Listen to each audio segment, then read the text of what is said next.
কৃষক কৃষি তার উন্নয়ন স্বপ্নে আমাদের আয়োজন বাংলার কৃষি বাংলার কৃষি বাংলার কৃষি ফলবে ফসল ভরবে গোলা আরো বেশি বেশি বাংলার কৃষি বাংলার কৃষি বাংলার কৃষি বাংলার কৃষি বাংলার কৃষি। সুপ্রিয় দর্শক, বাংলার কৃষি অনুষ্ঠান থেকে শুভেচ্ছা জানাচ্ছি। কৃষি তথ্য, প্রযুক্তি ও পরামর্শ নিয়ে আমাদের প্রতিদিনের কৃষিভিত্তিক এই আয়োজন বাংলার কৃষি। কৃষক ভাইয়েরা, আমাদের আজকের অনুষ্ঠানে দেখবেন মাঠ ফসলের করণীয় সম্পর্কে একটি মাঠ প্রতিবেদন এবং সেই সঙ্গে থাকছে কৃষি বিষয়ক নানা রকম তথ্য ও পরামর্শ। অনুষ্ঠানের শেষাংশে থাকছে প্রাণী সম্পদ বিষয়ক প্রতিবেদন। শুরুতেই মাঠ প্রতিবেদন।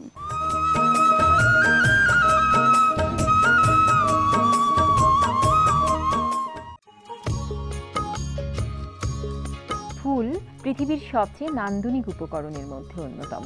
পুরো বিশ্বের মতো ফুল আমাদের প্রতিশ্রুত বাণিজ্যের অংশ। যশোরের গদখালি যদিও বাণিজ্যিক ফুল উৎপাদন বিপণনে অগ্রগামী, কিন্তু অনেকেই তাদের অনুসরণ করে এখন সফলতার দিকে এগোচ্ছে। এমন এক ফুলের সমারোহ মানিকগঞ্জের শিবালয়ে। 2012-তে 12 জুন মাসে ফার্স্ট শুরু হয়। এটা ফুলবাগান দিয়ে প্রথম শুরু। এই চারাটা আপনার পুনেতে আসে হল্যান্ডের থেকে, এবং ওখান থেকে আমরা 2 মাসের চারা নিয়ে এসে এখানে আমরা করছি। এবং এই শেডগুলো করা একটু আধুনিকভাবে করা। এই শেডগুলো আপনার গ্লাস ফাইবার টিন দিয়ে করা, অতি বৃষ্টি এবং অতি রৌদ্র ঠেকানোর জন্য এই টিনগুলো দেওয়া। এই ফুলের মূলটাই হচ্ছে বৃষ্টিতে এটা টেকে না। আমাদের দেশে যেহেতু প্রায় 5-6 মাস বৃষ্টি হয়, এই জন্যে এই টিনটা দেওয়া। এবং এই বাঁশের এই ইটা দেওয়া যাতে কালবৈশাখীতে কোনো ক্ষতি না করতে পারে, এই জন্য শেডগুলো এইভাবে করে করা। এই ফুলের বাজার শাহবাগে, ঢাকা এবং আগারগাঁ 2টা জায়গায়। আমাদের ফুলটা শাহবাগে যায়। জারবেরা ফুলের একটা বেডের থেকে একটা বেডের দূরত্ব 1 ফিট করি, এবং একটা বেড আপনার 24 ইঞ্চি চওড়া করি। তার ভিতরে গাছ টু গাছ থাকে হলো আপনার 13 ইঞ্চি, আর বেড টু বেডের একটা গাছের ফাঁক থাকে আপনার 18 ইঞ্চি। এইভাবে করে আমরা 1 বিঘাতে প্রায় 5000 চারা রোপণ করি আমরা। তাতে আমাদের কাঙ্ক্ষিত প্রোডাকশন বেশি হয় এই কারণে। আর শীতের দিনের এই ফুলটা বেশি হয়, আর গরমের দিনে একটু কম হয়, তবে সারা বছরই ফুলটা হয়।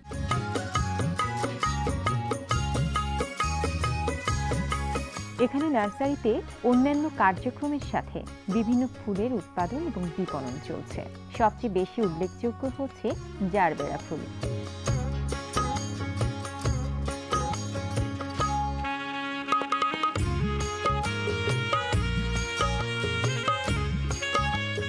পরিকল্পিতভাবে আবাদ করছেন এবং তার আশাতীত দামও পাচ্ছেন।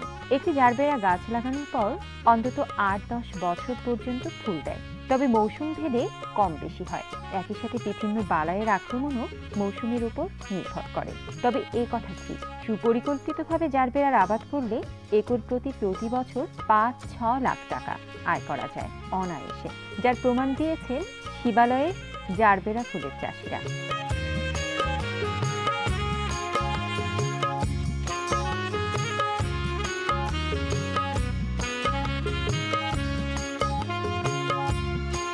ফুল চাষ বাণিজ্যিক ভিত্তিতে চাষ করলে বিঘাপতি 12 থেকে 15 লাখ টাকা যে কোনো কৃষক লাভবান হতে পারে। আমরা শিবালয় উপজেলায় এই প্রথম দুতরাবাড়িতে আমরা জারবেরা চাষের ব্যাপারে উৎসাহ প্রদান করেছি। আমাদের এই কৃষক এই বড় প্রত্যন্ত অঞ্চলে একটি খামার করেছেন, এবং বছরে উনি এখান থেকে প্রায় 12 থেকে 15 লাখ টাকা আয় করতে সক্ষম হয়েছেন। আমরা চাচ্ছি যে কৃষি সম্প্রসারণ অধিদপ্তরের মাধ্যমে সমস্ত অঞ্চলে শিবালয় উপজেলায় কৃষক যেন আরও বেশি উদ্বুদ্ধ হয়ে এই জারবেরা চাষের ব্যাপারে তথা অন্যান্য ফুলের চাষের ব্যাপারে আগ্রহী হয়, এবং এর প্রযুক্তিগত সহায়তার ব্যাপারে আমরা সবসময় সাহায্য সহযোগিতা প্রদান করে আসছি। পাতলা টিন দিয়ে, বাঁশ দিয়ে নান্দনিক স্থাপনা তৈরি করে আবাদ করছেন বছরব্যাপী জারবেরা ফুল। প্রতিদিন বাগান থেকে হাজার হাজার টাকার ফুল তোলা যায়। পাইকারি একটা ফুল 7 থেকে 8 টাকা করে বিক্রি হয়, আবার সেগুলো ঢাকা গিয়ে 15 থেকে 20 টাকা দামে বিক্রি হয়। একটু পরিকল্পিতভাবে আবাদ করতে পারলে অভাবনীয় লাভ পাওয়া যায়। জারবেরা ফুল অনেক দিন পর্যন্ত রাখা যায়। ক্ষুদ্র, মাঝারি কিংবা বড় যে কোনো পরিসরে জারবেরা আবাদ করে যে কেউ স্বাবলম্বী হতে পারেন।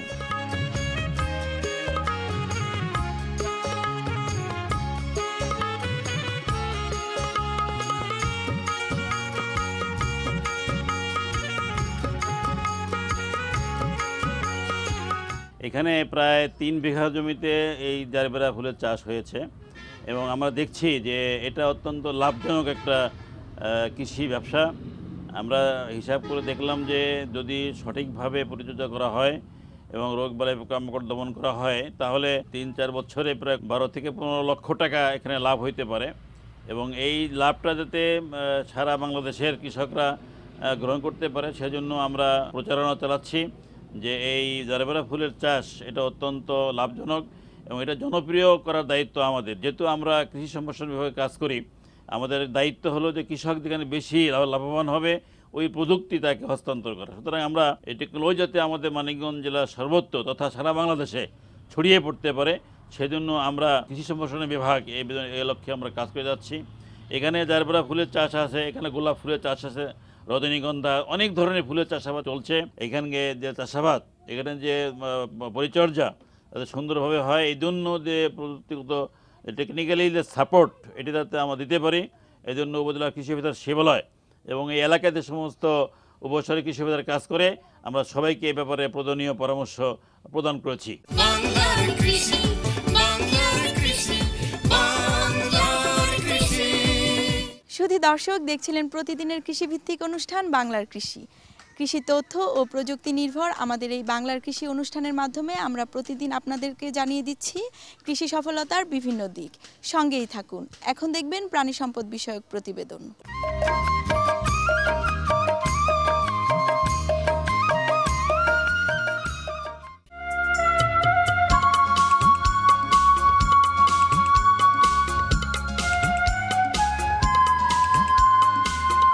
বাংলাদেশে বর্ষাকালে প্রচুর কাঁচা ঘাস উৎপাদন হলেও শুষ্ক মৌসুমে এর অভাব দেখা দেয়। সেজন্য বাংলাদেশ প্রাণী সম্পদ গবেষণা ইনস্টিটিউট কাঁচা ঘাস সংরক্ষণের মাধ্যমে সারা বছর ব্যবহার কৌশল উদ্ভাবন করেছে।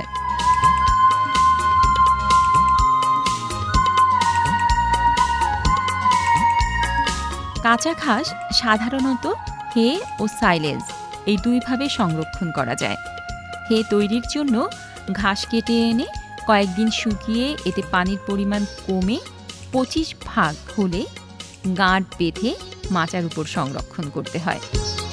সাইলেজ তৈরির জন্য সাইলো পিট পরিষ্কার করে পাশে পলিথিন বিছিয়ে 70 ভাগ পানি যুক্ত ঘাসে ঢেসে ঢেসে বায়ুশূন্য অবস্থায় স্তরে স্তরে সাজিয়ে বাজে খড় দিয়ে ঢেকে মাটি চাপা দিতে হয়। এভাবে 20 থেকে 25 দিন রাখলেই সাইলেজ তৈরি হয়ে যায়। বাংলাদেশের বিভিন্ন এলাকায় জেলা পানি সম্পদ কর্মকর্তা এবং ইউএনও সাহেবরা যেখানে তাদের ফডারের যে চাহিদা আছে সেটা সম্বন্ধে যদি আমাদের কাছে জানাই, আমরা সেই সমস্ত ডেয়ারি বা বিফ ফ্যাটেনিং খামারিদেরকে আমরা আমাদের বিএলআরএ থেকে এই প্রকল্পের আওতায় আমরা ঘাসের কাটিং সরবরাহ করে থাকি।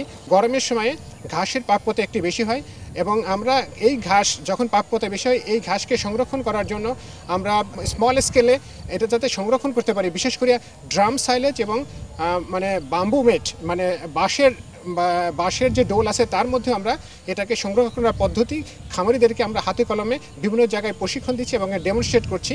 এবং এতে খামারিরা কী করতে পারে, যখন আমাদের দেশে ঘাসের অভাব হবে তখন এই সংরক্ষিত ঘাস তারা গবাদি পশুর উন্নয়নে এটা ব্যবহার করতে পারবে এবং ফলে তাদের যে গাভী আছে সেটার দুধের উৎপাদনকে তারা ধরে রাখতে পারবে এবং এইভাবে তারা সংরক্ষণ করে ঘাস থেকে অনেক উপকার পাচ্ছে। মাটির ওপরেও ইট দিয়ে সাইলো পিট তৈরি করা যায়। দেশি জাতীয় ঘাসের সাইলেজ করতে সাইলো পিটের নিচে পলিথিন বা খড় বিছিয়ে তার উপর 300 কেজি সবুজ ঘাসের স্তর বিছাতে হয়। ঘাসের স্তরের ওপর 9 থেকে 12 কেজি চিটা গুড় এবং 1:1 অথবা 4:3 এভাবে 7 থেকে 10 কেজি পানির মিশ্রণ সমভাবে ছিটিয়ে দিয়ে তার উপর 158 কেজি শুকনা খড় বিছিয়ে ভালোভাবে গাদা করতে হবে। তার উপরে পলিথিন বিছিয়ে 4 থেকে 6 ইঞ্চি মাটি দিয়ে ঢেকে দিতে হবে। এভাবে সংরক্ষিত ঘাস 100 কেজি দৈহিক ওজনের গাভীকে 10 কেজি হারে খাওয়ানো যাবে।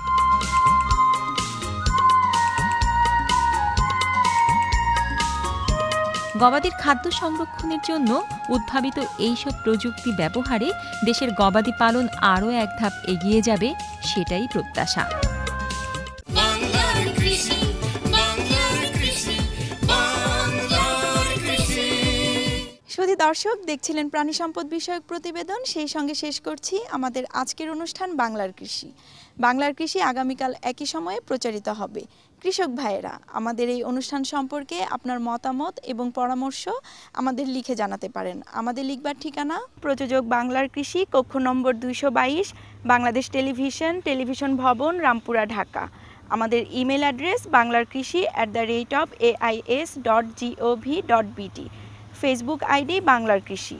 আপনারা ইচ্ছা করলে ইউটিউবে বাংলার কৃষি অনুষ্ঠানটি দেখতে পারেন। কৃষক ভাইরা, আপনারা সুস্থ থাকুন, ভালো থাকুন, সেই প্রত্যাশায় শেষ করছি আমাদের আজকের বাংলার কৃষি। আল্লাহ হাফেজ। কৃষক কৃষি তার উন্নয়ন স্বপ্ন